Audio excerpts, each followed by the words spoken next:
बिहार में पंचायती राज विभाग की अधिसूचना के बाद जिले में पंचायतों के लिए नए परिसीमन की तैयारियां तेज हो गई हैं। अब इसके मुताबिक 50% से अधिक SC/ST और OBC आबादी वाले गांव में पंचायत मुख्यालय बनेगा। परिसीमन राजस्व गांव और वर्ष 2011 की जनगणना के आंकड़ों के आधार पर किया जाएगा। इस प्रक्रिया में प्रत्येक गांव की आबादी, राजस्व गांव की स्थिति और भौगोलिक संतुलन को ध्यान में रखा जाएगा। पंचायतों की नई सीमाएं तय करते समय प्राकृतिक और स्थायी सीमाओं को प्राथमिकता दी जाएगी। सीमा निर्धारण में नदी, नहर, रेलवे लाइन, प्रमुख सड़क और अन्य सार्वजनिक पहचान वाले स्थलों को आधार बनाया जाएगा।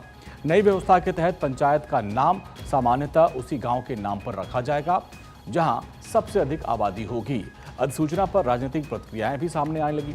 अब JDU के प्रवक्ता चंदन सिंह ने ST, SC और OBC के लिए पंचायत मुख्यालय बनाने के काम को काफी सराहनीय कहा। वहीं कांग्रेस ने इसे आगामी पंचायत चुनाव में होने वाली राजनीति से जोड़ते हुए कहा कि बिहार सरकार पंचायत में परिसीमन करना चाहती है ताकि वो अपने विचारधारा वाले प्रतिनिधि बना सकें।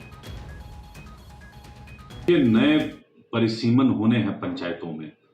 बिहार सरकार ने यह तय किया है कि 2011 के जनगणना आंकड़े के हिसाब से ही नए परिसीमन की व्यवस्था होगी और बिहार सरकार ने एक नया फार्मूला तय किया है कि जिस पंचायत में SC/ST और OBC की 50% आबादी होगी वहां बिहार सरकार पंचायत मुख्यालय का निर्माण कराएगी। इससे देखिए SC/ST और OBC समाज में एक जो सरकार के द्वारा विकास के लिए नए नए योजनाओं की शुरुआत होती है तो पंचायत में ही अब मुख्यालय में सरकार के प्रतिनिधि भी बैठेंगे और जीवन स्तर में कितना सुधार होगा, गांवों में कितना सारा जो सरकार का योजना है वो धरातल पर उतरते हुए दिखाई देंगे। तो ये एक मील का पत्थर ये योजना एक साबित होगी कि SC/ST और OBC की 50% जहां आबादी होगी एक साथ, वहां ये योजना को लागू किया जाएगा। बिहार में अक्टूबर और नवंबर के महीने में इस साल ग्राम पंचायत के चुनाव होने वाले थे, जिसमें अधिकतर लोग अपने चुनाव की तैयारी में भी लग गए थे। वो सभी लोग यही चाहते हैं कि बिहार को सशक्त और समृद्ध बनाया जाए, लेकिन बिहार सरकार ऐसा नहीं चाहती है।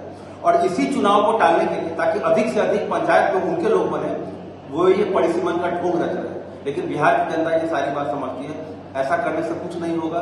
बिहार के लोग उन्हीं को चुनेंगे जो अपने ग्राम पंचायत को सशक्त बनाएंगे और जो उनके बेहतरी के लिए काम कर सकें।